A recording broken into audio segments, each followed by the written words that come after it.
Hello everyone. और आज हम पढ़ेंगे 10th क्लास की फर्स्ट फ्लाइट बुक की first poem dust of snow by Robert Frost. Robert Frost एक रियलिस्टिक पोइट हैं और वो अमेरिकन पोइट हैं। उन्होंने लाइफ की रियलिटी को हमारे सामने लेकर आए हैं, वो जैसे हैप्पीनेस, सोरो, सफरिंग, जॉय एक्सेट्रा। इस इस पोइम के दो ही स्टेंजा हैं और इस छोटी सी पोइम के थ्रू पोएट हमें बताना चाहते हैं कि छोटी छोटी चीज़ों का इफेक्ट भी हमारे जीवन पर बहुत बड़ा पड़ सकता है। जैसे जिन चीज़ों को हम बिल्कुल छोटा सा समझते हैं वो भी हमारे जीवन में बहुत बड़ा बदलाव ला देती हैं। इस पोइम में एक क्रो है और एक हेमलॉक ट्री है। सिर्फ एक क्रो जो है उसने हेमलॉक ट्री से थोड़ी सी डस्ट पोइट के, डस्ट यहाँ मिट्टी नहीं है, धूल नहीं है, यहाँ डस्ट का मतलब होता है झाड़ना या small particles of the snow, और वो पोइट के ऊपर गिरते हैं और पूरा का पूरा पोइट का जो सैड मूड था वो इस छोटी सी घटना के कारण बदल जाता है। Now first stanza. The way A crow Shuk down on me the dust of snow from a hemlock tree. अब एक राइमिंग पोइम है और इसमें एक क्रो है और एक हेमलॉक ट्री है। क्रो जो है वो क्रो और हेमलॉक ट्री किस चीज़ के सिंबल होते हैं?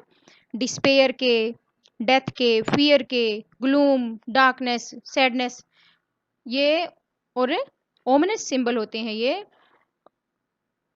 और इस पोएम के अंदर पोइट ने इन दोनों को डिस्क्राइब किया है।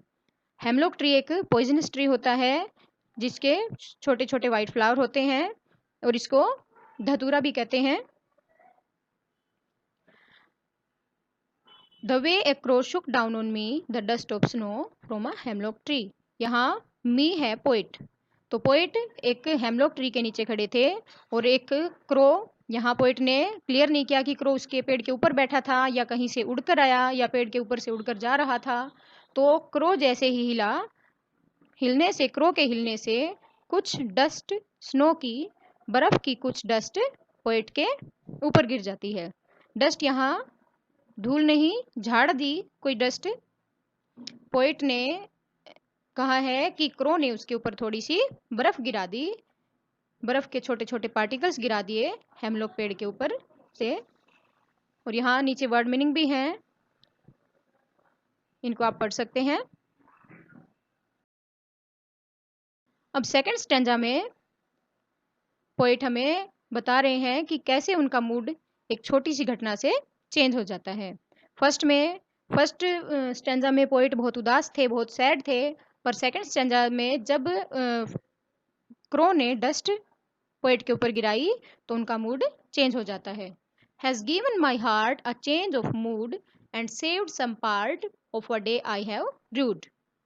यहाँ वर्ड मीनिंग एक रूड है। रूड का मीनिंग होता है हेल्ड इन रेग्रेट, पछताना। तो अब पोइट कहते हैं कि जब क्रो ने मेरे ऊपर बर्फ गिराई तो उसने मेरे दिल के अंदर बहुत बड़ा बदलाव ला दिया। वैसे तो ये बहुत छोटी घटना थी कि एक कौवे का थोड़ी सी डस्ट, बर्फ की डस्ट पोइट के ऊपर गिराना, पर यहाँ इस छोटी सी घटना ने पोइट के मूड को पूरा का पूरा बदल दिया। And saved some part of a day I have rued, और मेरे दिन का कुछ बचा हुआ हिस्सा जो मैंने पीछे बर्बाद कर दिया था, उसके बाद जो मेरे दिन का हिस्सा बच गया था वो मेरे लिए उस क्रो ने बचा लिया। और अब मेरा मूड चेंज हो गया है और अब लाइफ के बारे में बहुत अच्छी अच्छी बातें सोच सकता हूँ। यहाँ डस्ट ऑफ स्नो जो है वो सिंबल है नेचुरल जॉय और एनर्जी का। अब इस पोएम की जो थीम है वो ये है कि हमें कई बार ऐसा लगता है कि हमें कोई बैड ओमन्स होते हैं, जैसे क्रो है, हेमलॉक ट्री है, पर वो रियलिटी में बैड नहीं होते जितना वो हमें दिखते हैं। वो बैड चीज़ें भी हमारे लिए जीवन में बहुत बड़ा बदलाव ला देती हैं। जैसे क्रो ने पोइट की उदासी को दूर कर दिया और पोइट के जीवन में बहुत बड़ा बदलाव ला दिया।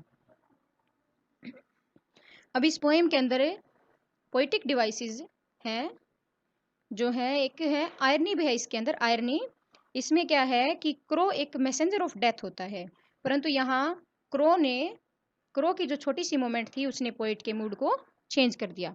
अब एंजाममेंट होता है पोएटिक डिवाइस जो है एंजाममेंट, ये होता है continuation of a sentence without any pose. इसमें ना कोई कोमा होता है, ना कोई फुल स्टॉप होता है, और कंटिन्यू एक सेंटेंस चलता रहता है पूरी पोएम में। इसलिए इस पोएम में एंजाममेंट है।